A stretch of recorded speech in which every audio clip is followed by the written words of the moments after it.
It is so essential to wash your hands.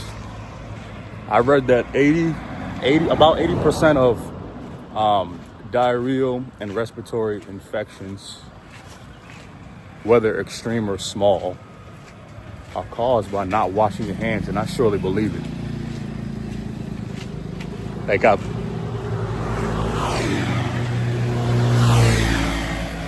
Like it would grotesque. It would detest you. I'm detested, I should say, and I feel, ashamed that these are grown people doing it. I could get kids to a certain degree, because kids are kids. They don't really understand all that comes with prevention and health. So I get it. But you have grown adults where there's signs everywhere in bathrooms. This is public establishments. This is so restaurants, at work, stores, right? Wash your hands for the employees. And I'm pretty sure the thousands or tens of thousands of people that enter those establishments daily think that should only be for employees. When people are shaking hands, hugging, talk with their hands, there's nonverbal communication with their hands, and it's touching other people's body, even for a few seconds. And we're not really knowing that because we're not in the moment, and we're not thinking about prevention while we talk and do life, because we're always on go for one.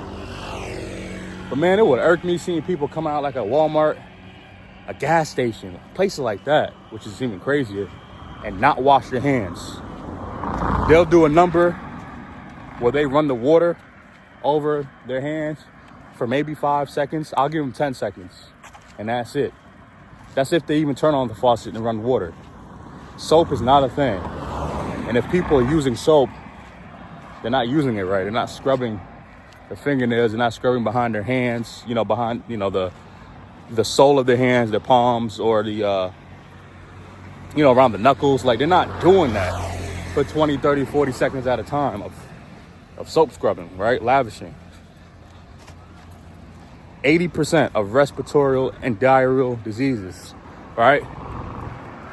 Which can turn to or includes the flu. Obviously COVID-19, they kind of are borderline together. I think COVID-19 is a little bit more respiratory. But yeah, diarrhea, right? Staph infections, pink eye, salmonella, pneumonia. Things that'll knock people out for weeks, if not months. And in very rare cases, kill you. Now, I don't think washing your hands will simply keep you alive and not keep you alive forever. But it's something as simple as washing your hands. I think people really believe that there's a secret pill to life, There's no secret pill of not getting sick or staying in shape or losing weight. Like, there's no secret pill, man. It's just being consistent. It's really simple things that actually don't cost money.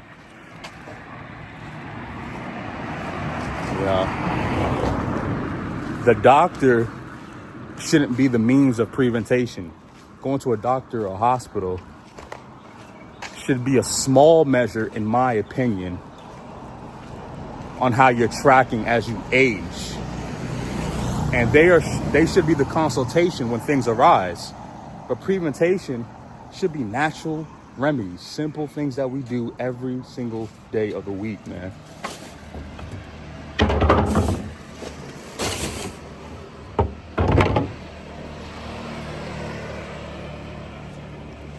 Simple things we do every day of the week. And that goes deeper, It's like when you're coming in and out of a building, like you're coming, like when you get home after you touch your own groceries, your own bags, all right, getting gasoline, like outside of just communicating and dealing with people, like it's certain stuff we're not thinking about. A lot of people don't even clean their phone every so often, right? Disinfect. It's powerful that simple things that we don't think about cause us to get sick. And we're always thinking why we're so sick. Outside of stress, right? outside of bad diet, I really think about why all these people die, right? Not just because it's destiny, not because we're just all meant to die, but like, why are certain quote unquote healthy and fit looking people always dying in extreme case, or at least getting sick all the time? I looked at myself. Why am I getting sick a lot? Is it something that I'm not doing at all and not doing enough? So wash your hands, man. Like, it's crazy. I've seen grown people not washing it. And these are people who've been sitting in the stalls for minutes and come out and don't wash their hands. Whether you're coming in to blow your nose, people don't think about that. Blowing their nose, if there's no hand sanitizer around, you got to make it your best interest to keep some wipes on you, like antibacterial stuff. Imagine if everybody in the world, obviously including kids, and kids got to be taught to wash their hands. Imagine everybody in the world, or most people in the world, was washing their hands. How detrimental of a change that would be, right? How positively consequential of a change that would be, I should say. People washing hands. It's crazy, Think about it. If you guys watch this video, leave a comment. Let me know how many times you wash your hands a day. I think most people, it just depends on your tolerance. It depends on, what you're doing for the day, who you're messing with, who you're dealing with, if you're running into any foods or chemicals, if you're leaving the house, often, if you're, planting or cooking or, dealing with any sort of dust and stuff that can indirectly affect your health. First and foremost, washing your hands should be in upwards of 10, 15, 20 times a day. If you guys use the bathroom 3 to 4 to 5 times a day, right, I'll say triple that. That's how many times you wash your hands, because people be sick and nasty, and I'm sometimes afraid to dap people up or shake their hands. Wash your hands.